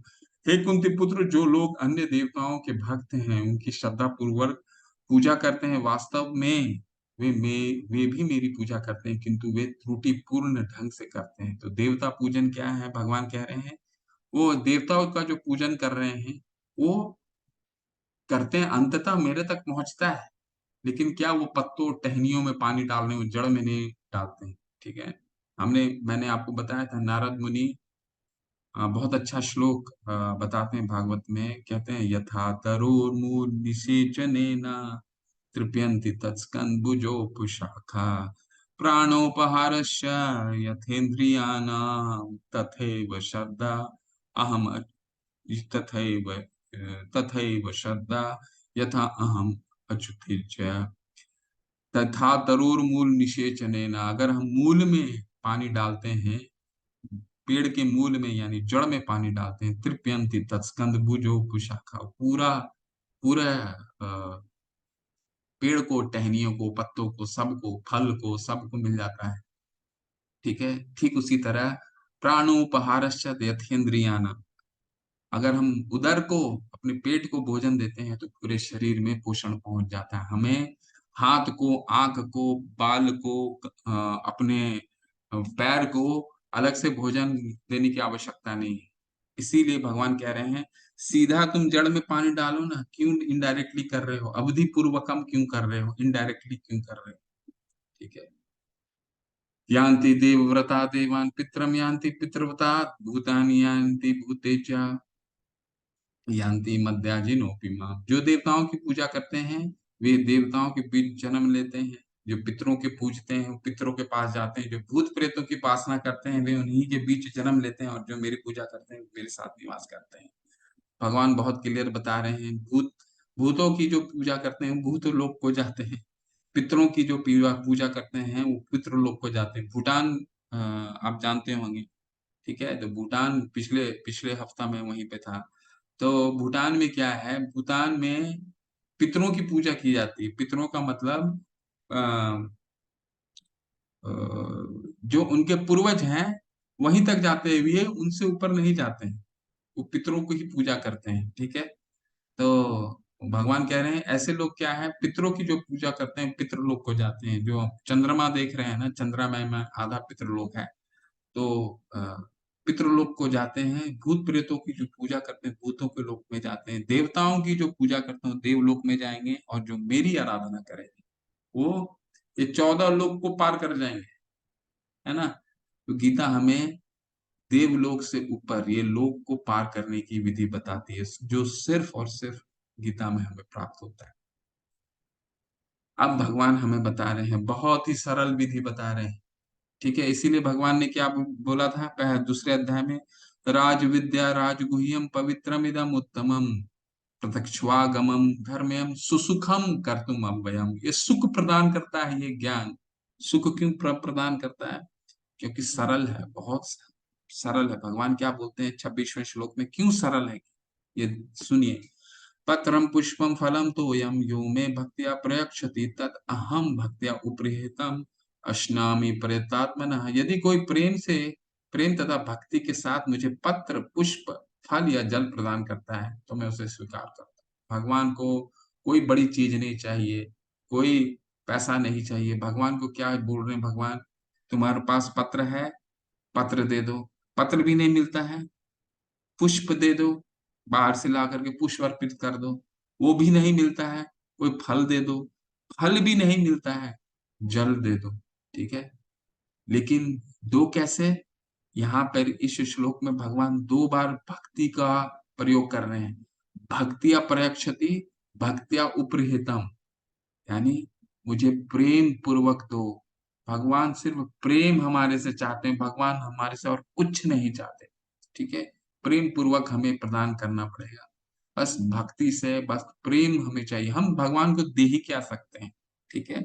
हम तो हमें भगवान ने हमें दिया है सब कुछ उपभोग करने के लिए, हम भगवान को कुछ नहीं देख सकते। हमें भगवान क्या बोल रहे हैं, प्रेम पूर्वक हमें दो, ठीक है। तो एक बार क्या होता है, एक छोटी सी कथा आती है। एक बार एक गुरु यही श्लोक अपने शिष्यों को बताते रहते हैं। तो उसमें से एक शिष्य होता है, वो प्रश्न करता है कि गुरु जी एक बात बताइए, ये जो हम आप बोल रहे हैं पत्रम पुष्पम फलम तोयम, ये जो हम अपना अ, जो भोग है वो भगवान को अर्पित करते हैं, और फिर 15-20 मिनट के बाद फिर भोग वहां से निकाल के लाते हैं, तो क्या वो तो जैसा लेके जाते हैं वैसे ही लेके आते हैं? भगवान तो कुछ खाते नहीं है, तो हम कैसे मान लें जो आप बोल रहे हैं वो सत्य है? तो बहुत शास्त्रों के द्वारा समझाने का प्रयास करते हैं, फिर भी वो जो शिष्य होते हैं वो नहीं समझते हैं, ठीक है। हमारे मन में भी ये कई बार शंका होता है कि हम भगवान को जो भोग अर्पित करते हैं, ठीक है, वो जैसा है वैसा ही हम लेकर के आते हैं। तो वो गुरु जो होते हैं, जब वो सेशन खत्म हो जाता है तो सब बालक को बुलाते हैं, सब शिष्यों को बुलाते हैं, आओ आओ आओ इधर आओ, ठीक है। तुम एक काम करो, ये कुछ श्लोक हैं, ये याद करके आओ और मुझे सुनाओ। सब श्लोक याद करते हैं, एकदम जल्दी से अच्छे अच्छे से श्लोक याद करते हैं, श्लोक आकर के सुनाते हैं। उसमें से जो शिष्य उनको प्रश्न करते हैं उसको बोलते हैं तुम सुनाओ श्लोक। तो सुनाते हैं श्लोक, बहुत अच्छे से श्लोक सुनाते हैं शिष्य। तो बोला अरे ये जो श्लोक तुमने सुनाया, ये देखो तो ये जो किस ग्रंथ में कहाँ से सुनाया, किस पन्ने में? वो पन्ने खोलो, पन्ना खोलो। तो पन्ना वो खोलते हैं, देखते हैं कि अरे ये श्लोक तुम्हारे दिमाग में भी है, दिमाग में है, और ये किताब में है। ये कैसे? श्लोक अगर तुमने याद किया है, ये तो श्लोक यहाँ नहीं रहना चाहिए प्रिंटेड, ये तो तुम्हारे निकल करके तुम्हारे दिमाग में चला जाना चाहिए। ठीक है। तो दो चीजें होती हैं, एक है स्थूल, एक है सूक्ष्म। ठीक है। स्थूल जो हमें दिखता है कि हमने खाना खा लिया, हमारा प्लेट खाली हो गया। एक होता है सूक्ष्म, भगवान को भोजन ग्रहण करने के लिए खाने की आवश्यकता नहीं, भगवान सूक्ष्म रूप से खाते हैं। जिस तरह वो शिष्य श्लोक याद किया, तो वो श्लोक जो है वो ग्रंथ में भी है, और श्लोक उनके दिमाग में भी है सूक्ष्म रूप से। तो भगवान सूक्ष्म रूप से हमारे प्रसाद को ग्रहण करते हैं, प्रोवाइडेड, कंडीशन एक ही है, भक्ति पूर्वक और प्रेम पूर्वक अगर भगवान को देते हैं। ठीक है। यत् करोषि यत् अश्नासि यत् जुहोषि ददासि यत् यत् तपस्यसि कौन्तेय कौन्तेय तत्कुरु शवमदर्पणम्। हे कुंती पुत्र, तुम जो कुछ करते हो, जो कुछ खाते हो, जो कुछ अर्पित करते हो या दान देते हो, और जो भी तपस्या करते हो, मुझे अर्पित करते हुए करो। तो भगवान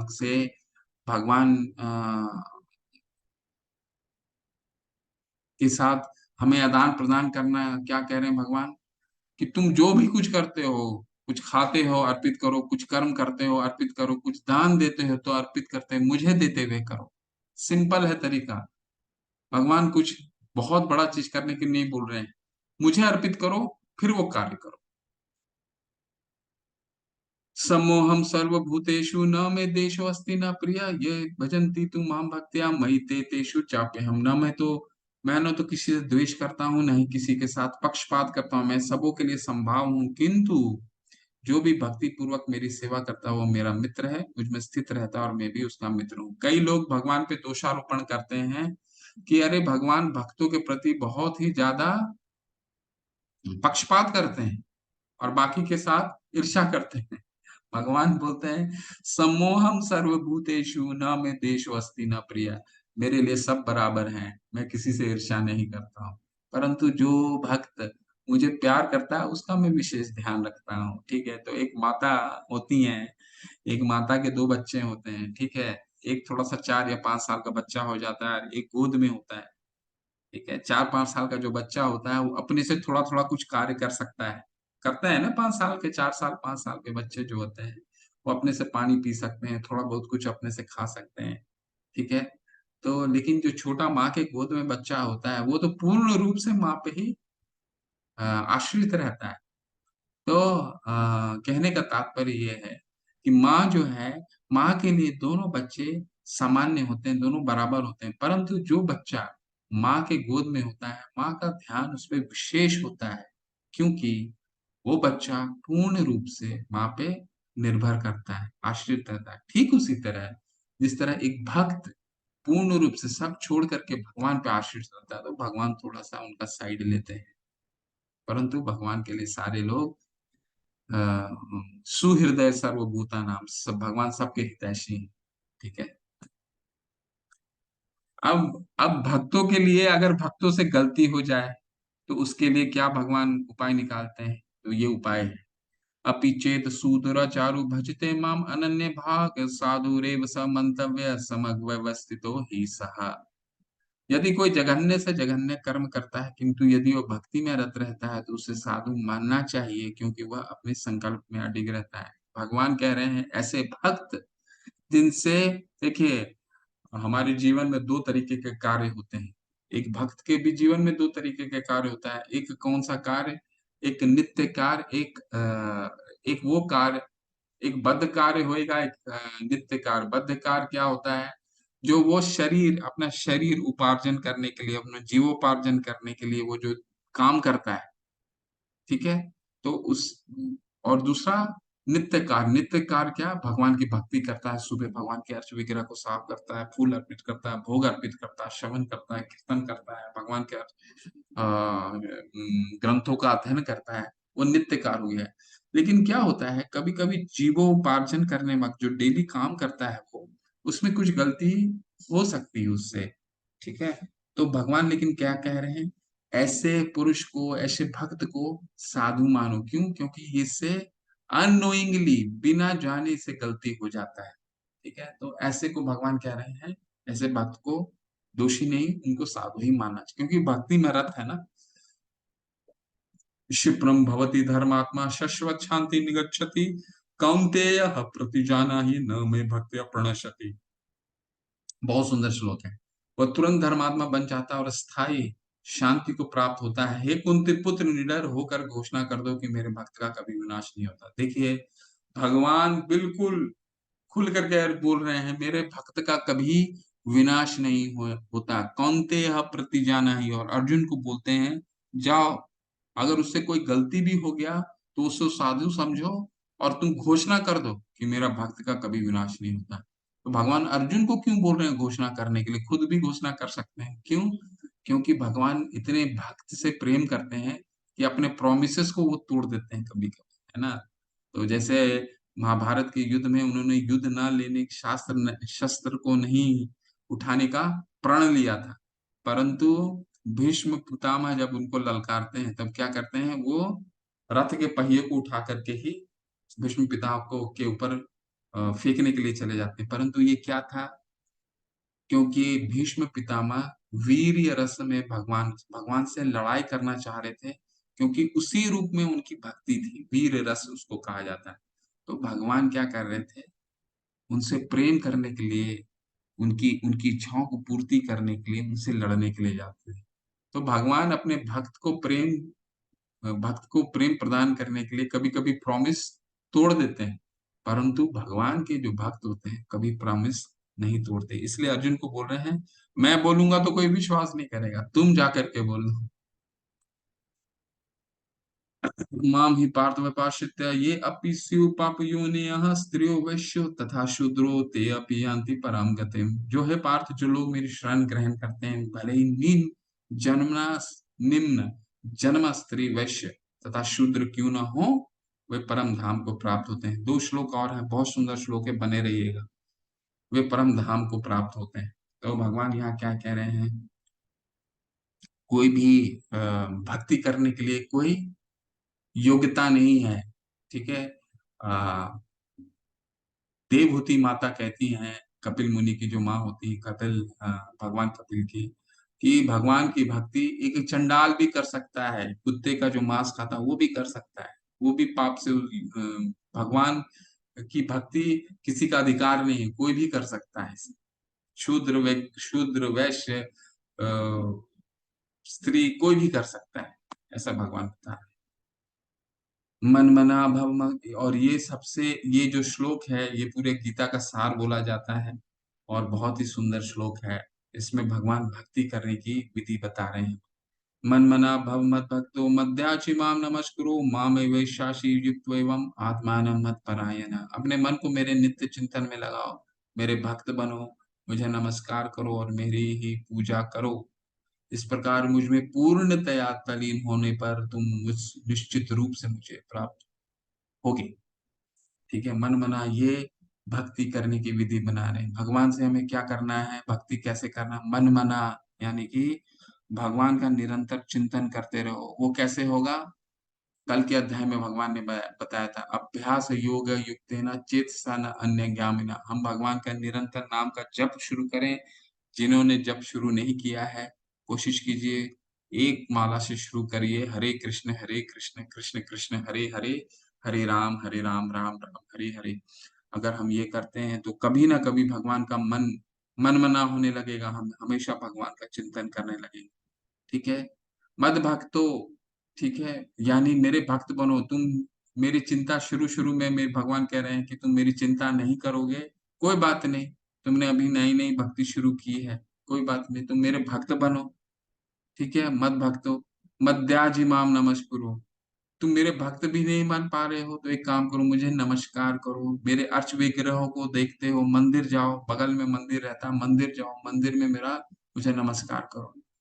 हम बोलते हैं नहीं भगवान हमारे पास तो इतना भी समय नहीं है कि आपके पास जाएं और आपको नमस्कार करें। कोई बात नहीं, भगवान और सरल करते हैं, क्या? मैं माँ में, इसके बाद मैं मद्दाजी माम नमस्करो, यानी मेरी ही पूजा करो। अगर भक्ति नहीं कर पाते हो, मुझे नमस्कार नहीं कर पाते हो, तो मेरी पूजा कर लो। ठीक है। अगर तुम ये कुछ भी करते हो तो क्या होगा? मुझे मामे वेशाशी युक्त एवं आत्मानम मत परायण। ठीक है। तो तुम मुझे प्राप्त करोगे, इसमें कोई संशय नहीं है। निश्चित रूप से मुझे प्राप्त करोगे। क्या करने से? अगर मुझे मन मना करते हो, मन मना नहीं भी करते हो तो मेरी भक्ति करते हो, भक्ति नहीं भी करते तो मुझे नमस्कार करते हो, नमस्कार नहीं भी करते हो तो मेरी पूजा करते हो। कुछ तो करो। तो इस अध्याय के बारे में प्रभुपाद जी क्या बताते हैं? इस श्लोक से स्पष्ट है कि इस भौतिक जगत से छुटकारा पाने का एकमात्र साधन कृष्ण भावनामृत है, लेकिन कृष्ण तत्व को न जानने के कारण भाष्यकार कृष्ण को छिपाते हैं और उनको उनके मन या शरीर से पृथक बताते हैं। यद्यपि यह कृष्ण तत्व के प्रति निरी अज्ञानता है, किंतु कुछ लोग जनता को भ्रमित करके धन कमाते हैं। अतः मनुष्य को कृष्ण के आदि रूप में मन को स्थिर करना चाहिए। उसे अपने मन में यह दृढ़ विश्वास करके पूजा करने में प्रवृत्त होना चाहिए कि कृष्ण ही परम है। कृष्ण की पूजा के लिए भारत में हजारों मंदिर हैं जहां पर भक्ति का अभ्यास किया जा सकता है। जब ऐसा अभ्यास हो रहा हो तो मनुष्य को चाहिए कि कृष्ण को नमस्कार करे, उसे अर्च विग्रह के समक्ष नतमस्तक होकर के मनसा वाचा कर्मणा हर प्रकार से प्रवृत्त होना चाहिए। इससे यह कृष्ण भाव में पूर्णतया तलीन हो सकेगा। इससे वह कृष्ण लोक को जा सकेगा। उसे चाहिए कि कपटी भाष्यकारी के भाव काव्य में न आए। उसे श्रवण कीर्तन आदि नवता भक्ति में प्रवृत्त होना चाहिए। शुद्ध भक्ति मानव समाज की चलन उपलब्धि है। प्रभुपाद जी बहुत ही सुंदर से हमें समझा रहे हैं कि जो हम मंदिर जाते हैं वो आ, कोई मूर्ति, कोई लकड़ी का मूर्ति, काष्ठ की मूर्ति, लोहे की मूर्ति, मिट्टी की मूर्ति ना समझे। क्यों? क्योंकि वो अर्च विग्रह है। भगवान विग्रह के रूप में अवतार लेते हैं। क्यों लेते हैं अवतार? ताकि हम भगवान के साथ आदान प्रदान कर सकें। भगवान हमारे सामने आते हैं लेकिन हम उनको समझ नहीं पाते हैं। भगवान हमें प्रेम देने के लिए, हमें सरलता देने के लिए, हम हमारा काम सहज करने के लिए अर्च विग्रह के रूप में मंदिरों में आते हैं। और वो अर्च विग्रह एक लकड़ी के रूप में हो सकता है, एक लोहे के मूर्ति के रूप में हो सकता है, एक काष्ठ के रूप में हो सकता है, एक मिट्टी के रूप में हो सकता है, एक थर्मोकोल के रूप में हो सकता है। परंतु उस रूप में भगवान हमारा सेवा, हमारा प्रेम ग्रहण करते हैं। ठीक है। इसलिए हम अपने जो भी आपके निकट मंदिर है वहां जाइए, भगवान के साथ आदान प्रदान कीजिए, उनका विग्रह का दर्शन कीजिए। ठीक है। उनको फूल अर्पित कीजिए। इस तरह से हम भगवान से एक एक रिलेशन बना सकते हैं। ठीक है। हरे कृष्ण। ये आपका 9वां अध्याय बहुत सुंदर अध्याय है।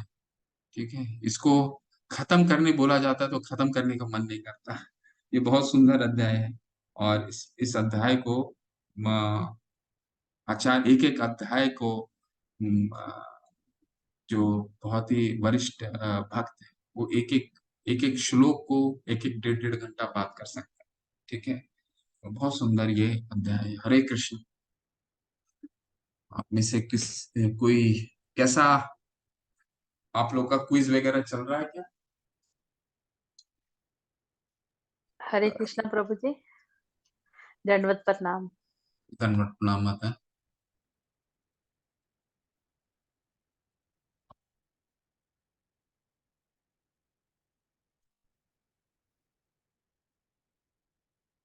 हरे कृष्ण माता जी।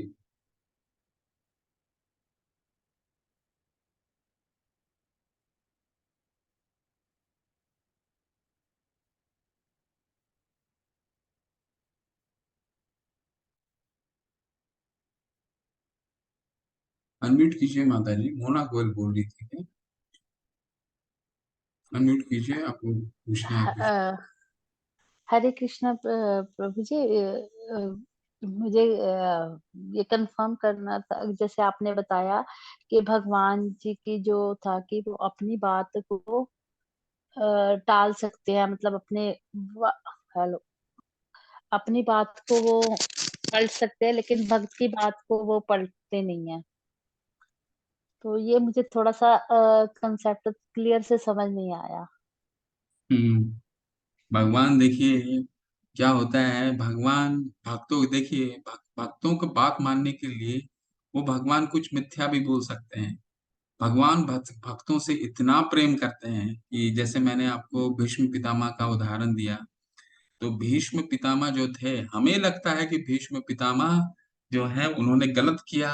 वो पूरे भरी सभा में थे जहां पे पांडवों की पत्नी द्रौपदी का चीरहरण हो रहा था। परंतु ये क्या हम जब शुरू किया था हमने भगवत गीता, तो हमने क्या कहा था कि हम धीरे धीरे धीरे अगर भगवान को हम समझेंगे, तभी उनकी लीलाओं को हम समझ पाएंगे। भगवान की कथनों को नहीं समझेंगे तो लीला नहीं समझ पाएंगे। ये सब लीला है। क्यों? क्योंकि भगवान वो 12 महाजनों में से एक हैं, पितामह। ठीक है, वो महाजन है। तो भगवान से वो प्रेम करते थे, और उन भगवान के कई रस होते हैं, प्रेम का रस होता है। कोई साख्य, कोई सखा बन के करता है, कोई गोपी बन के करता है। लेकिन जो भीष्म पितामह थे, भगवान से वीर रस में, वीर का रस मतलब लड़ाई के रस में भगवान से आदान प्रदान करते थे। तो भगवान से लड़ाई करना चाह रहे थे, इसलिए उत्तेजित कर रहे थे, बाण पे बाण चला रहे थे। जब अर्जुन विराजमान थे, बाण पे बाण चलाए जा रहे थे, बहुत चोटिल हो गए थे। तब क्या करते हैं भगवान कृष्ण, कृष्ण उतरते हैं और शहीद रथ के पहिए का चक्का निकाल करके फेंकने के लिए जाते हैं, तब अर्जुन उनको रोक लेते हैं। तो ये भगवान क्रोध में नहीं आके करते, भगवान उनको प्रेम, जिस तरह से वो प्रेम पाना चाह रहे थे वीर रस में, वो प्रेम देना चाह रहे थे। लेकिन उन्होंने प्रण लिया था ना महाभारत में कि वो शस्त्र नहीं उठाएंगे, फिर भी उन्होंने शस्त्र उठाया। तो कहने का क्या तात्पर्य है, भगवान के लिए इम्पोर्टेंट क्या है, भक्तों को प्रेम देना। भगवान को धर्म का पालन करना वो इम्पोर्टेंट नहीं है। ठीक है, तो ये कहने का तात्पर्य, इसलिए उन्होंने बोला अर्जुन तुम जाकर क्षिप्रम भवती धर्मात्मा शश्वत शांति निगच्छति कौन्तेय प्रतिजानाति, तुम अनाउंस करो। मेरी बात को तो कोई हो सकता नहीं माने, लेकिन भगवान के भक्त कभी झूठ नहीं बोलते, इसलिए तुम अनाउंस करो। ठीक है। हरे कृष्ण प्रभु जी, बात को बहुत अच्छे से समझ आई मेरे को। हरे कृष्णा।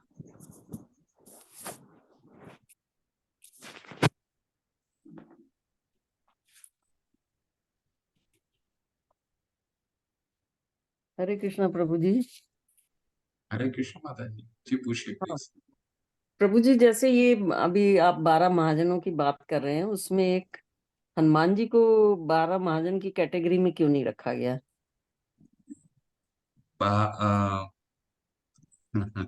ये मेरे पास इन प्रश्नों का उत्तर नहीं है माता जी। देखिए महाजन वो होते हैं जी। जो भगवान, ऐसे बहुत से भगवान के भक्त हैं जो इन 12 महाजनों में शामिल नहीं है। ऐसे आप बोलने जाएंगे अगर श्रीमद् भागवतम आप पढ़ेंगे तो भगवान की उसमें भागवतों का ही कथा है, ऐसे बहुत है। हम्म, लेकिन महाजन का जो परिभाषा महाजन दिया में गया है, वो है जो भगवान को, भगवान के तत्व को सबसे निकट रूप से वो जानते हैं। ठीक है, तो इस तरह से उसको परिभाषित किया गया है। तो शायद शास्त्रों के अनुसार ये जो महाजन है, यही इस कैटेगरी को फुलफिल करते हैं। तो इस तरह से हम इनके इनको प्रश्न, हमारे पास इतना ज्ञान नहीं है माता जी कि हम शास्त्रों में जो उल्लेखित चीज है उसको प्रश्न कर सकें। परंतु हाँ, ये जो महाजन है, ये भगवान के तत्व को अ, सबसे निकट के रूप में भगवान को समझते हैं। इसको ऐसे और ये समझने का भगवान प्रयोग। का, प्रभु जी, भगवान का तत्व क्या, तत्व से जानना क्या होता है? भगवान को जानना यानी तत्व का मतलब होता है भगवान को जानना। इसको सिंप्लीफाई करके मैं अगर आपको बोलूं कि भगवान को जो बहुत ही क्लोजली जानते हैं उनको महाजन बोला जाता है, 12 महाजन। ठीक है, तो इसीलिए उनको इस तरह से परिभाषित किया गया, 12 महाजन।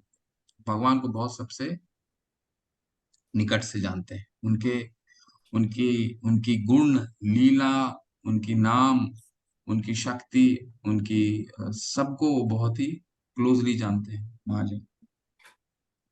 ठीक है माता। ठीक ठीक है। और किनका क्या प्रश्न है?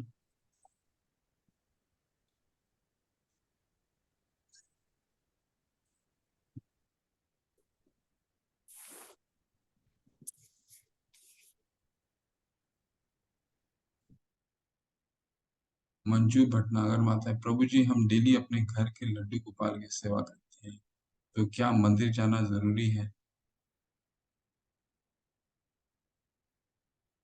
हाँ, ठीक है माता जी, हमें अपने घर में भी घर को भी मंदिर बना के रख सकते हैं अपने घर में। डेली मंदिर जाना जरूरी नहीं है, डेली जरूरी नहीं है। कोशिश कीजिए एक हफ्ते में एटलीस्ट महीने में 2 या 3 बार जाया जा सके।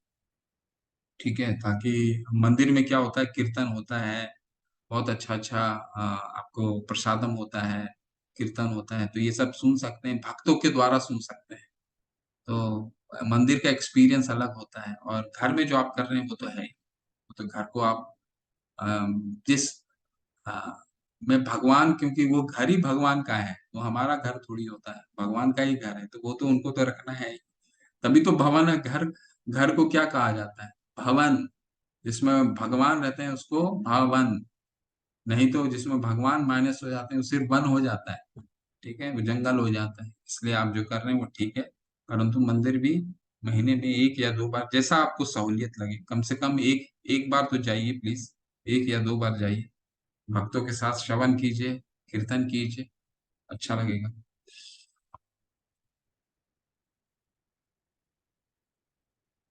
शंकर प्रभु के गुरु जी, जैसा आपने कहा कि भगवान कहते हैं कि जो भी करो मुझे अर्पण करो करो, हम जो भी कुछ खाते हैं वो तो भगवान को अर्पण कर सकते हैं। जैसा मैं कुछ भी खाने से पहले ओम ब्रह्म अर्पण कहता हूँ, लेकिन हम किसी कार्य को भगवान को कैसे अर्पण कर सकते हैं?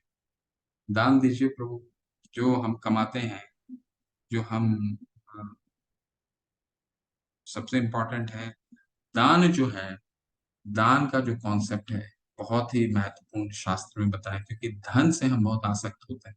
ठीक है, तो हमारी ये जब हम नौकरी करते हैं या फिर हम बिजनेस करते हैं, पैसे कमाते हैं, तो नौकरी करते हैं तो हमें भगवान का आशीर्वाद लेकर के नौकरी करना है, कि भगवान की वजह से हमें भगवान ने बुद्धि दिया कि हम ऐसे काम मिला, और जिसके कारण हम ये तनख्वाह पाते हैं।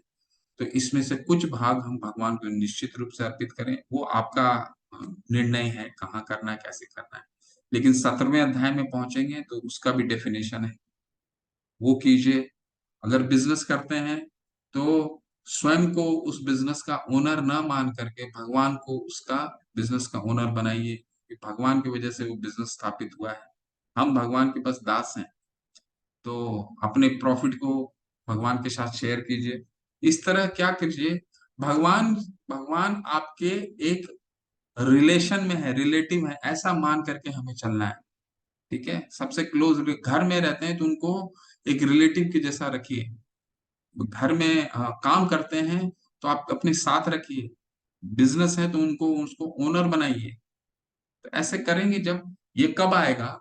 ये तब आएगा जब हमारा प्रेम विकसित होने लगेगा भगवान के साथ। हम सब्जी लाने जा रहे हैं, ठीक है, मान लीजिए हम सब्जी बाजार गए हैं, सब्जी लाने के लिए जा रहे हैं।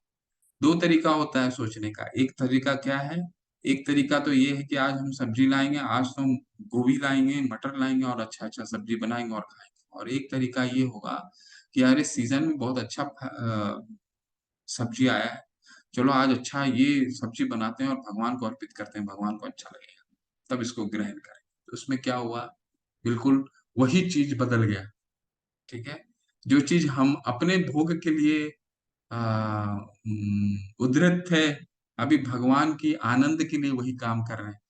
वो कैसे धीरे धीरे क्या होगा प्रभु, जब हमारा प्रेम विकसित होता है ना, तो स्वतः ही सारा चीज उस पे डिपेंड हो जाता है। हम वही चीज उनके लिए करने लगते हैं। माँ को देख लीजिए, छोट जब माँ होती हैं अपने बच्चे से प्रेम इतना करती हैं कि वो अपना सारा काम उसके आसपास ही घुमा देती हैं। ये करेंगे तो ऐसा होगा, बच्चों को ऐसा लगेगा, ये करेंगे तो बच्चों को ऐसा लगेगा। तो कहने का तात्पर्य यह है कि जब हमें प्रेम होगा भगवान से, तो हम धीरे धीरे धीरे वो भगवान खुद ही ददामी बुद्धि योगम, तम भगवान बुद्धि हमें दे देंगे कि कैसे हम भगवान के लिए कार्य करें। ठीक है प्रभु।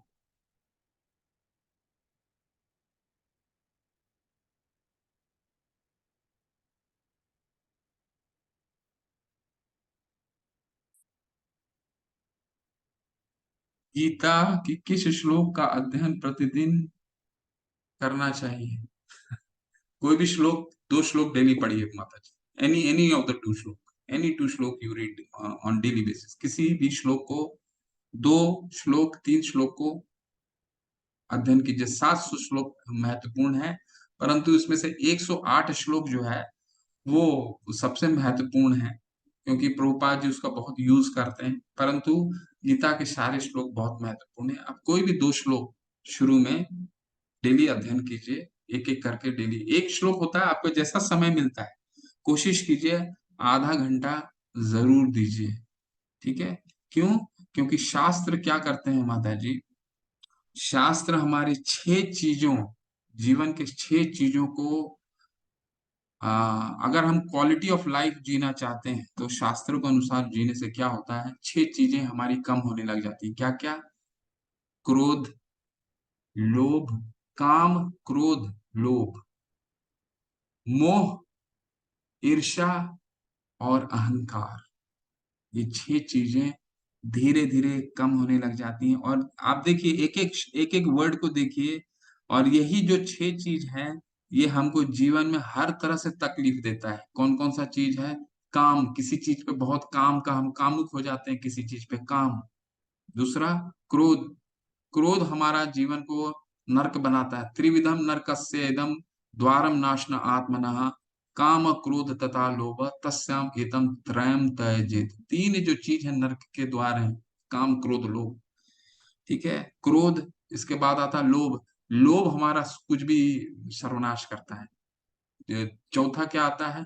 मोह, किसी से मोहित हो गए, बहुत मोह है हमारा। ठीक है? इस मोबाइल से हम बहुत मोह हो गया हमको, इसको किसी न किसी तरह खरीदना ही है।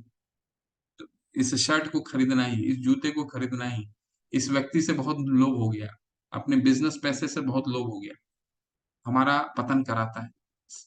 पांचवा क्या चीज है?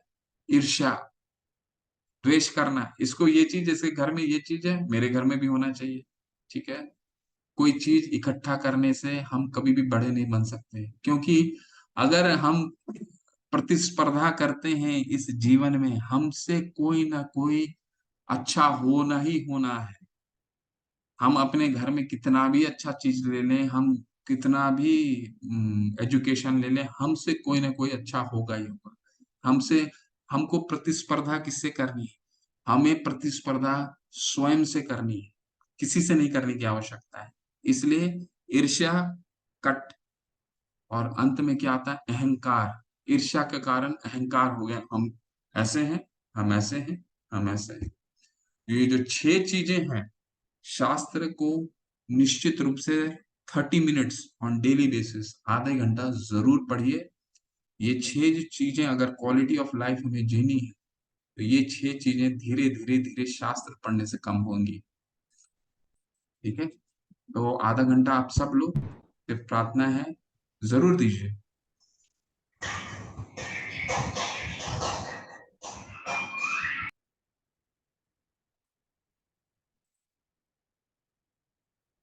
ठीक है? और किसी का कोई प्रश्न है, कुछ पूछना चाहते हैं?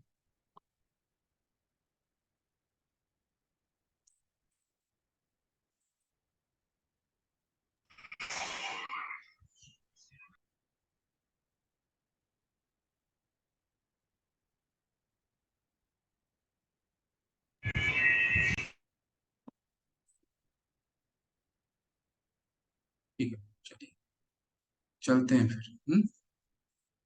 कल 10वां अध्याय है, कल भी बहुत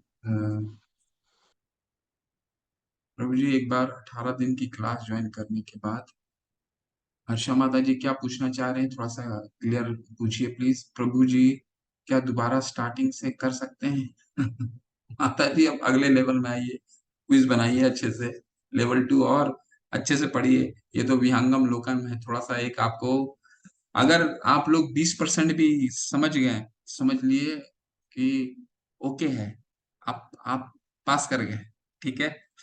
तो अगले लेवल में आइए जहाँ एक एक श्लोक बहुत विस्तार से पढ़ते हैं, फिर अगले लेवल में तीसरे लेवल, चौथे लेवल, पांचवे लेवल, 6 बार मिनिमम पढ़ना पड़ेगा गीता को, ठीक है। तो आप 18 दिन का भी कोर्स कर सकते हैं माता जी, कोई दिक्कत नहीं है, आगे भी पढ़ सकते हैं। सारा हमारे कोर्स जो है निशुल्क है, किसी में कोई पैसा नहीं लगता, निशुल्क है, फ्री है। तो आप लेवल 1 दोबारा कर सकते हैं, इसके ऊपर लेवल 2 दोबारा कर सकते हैं।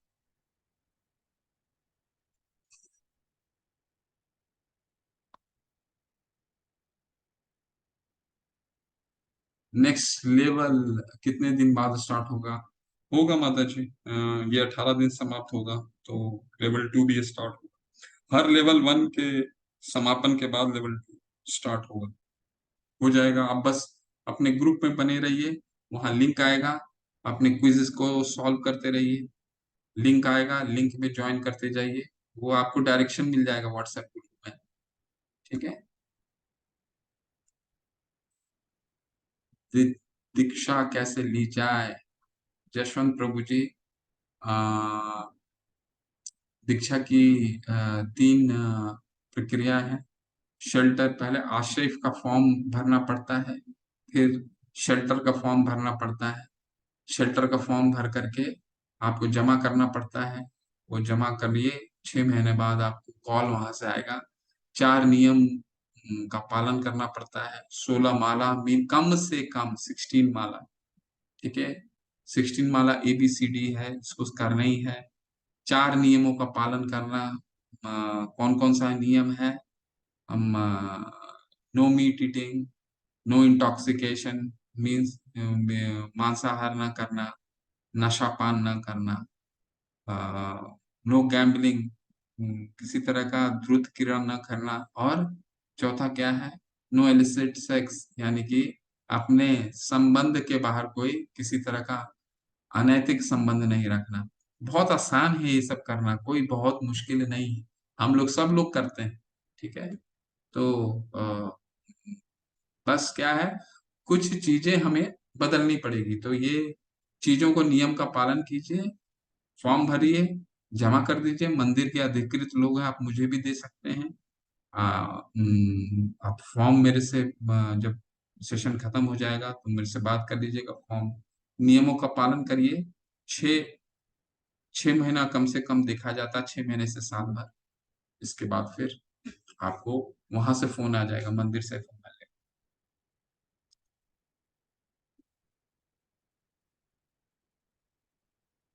प्रभु जी किस दिन ध्यान करना भी बताएं।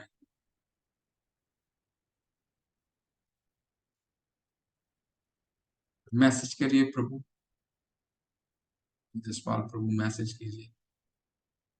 प्रभु जी मैंने गुरु दीक्षा ली हुई है। हर्षा माता जी, हरि बोल माता जी, उसके साथ लड्डू गोपाल की भी सेवा, तुम दोनों साथ कर, कोई दिक्कत नहीं। नहीं नहीं माता जी, बिल्कुल, आप तो दीक्षित भक्त हैं, आपसे हमें सीखने की आवश्यकता है, हमें सिखाइए कैसे भक्ति करनी।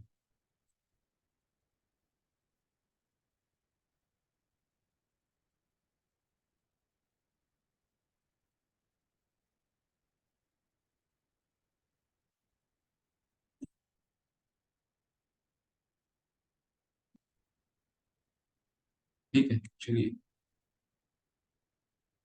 चलते हैं। वांछा कल्पतरुभ्यश्च कृपा सिंधुभ्येव च पतितानां पावनेभ्यो वैष्णवेभ्यो नमो नमः। अनंत कोटि वैष्णव वृंद की जय, श्रील प्रभुपाद की जय, नमाचार्य हरिदास ठाकुर की जय। हरे कृष्ण। आप सभी हरे कृष्णा प्रभु, दंडवत प्रणाम। हरे कृष्ण।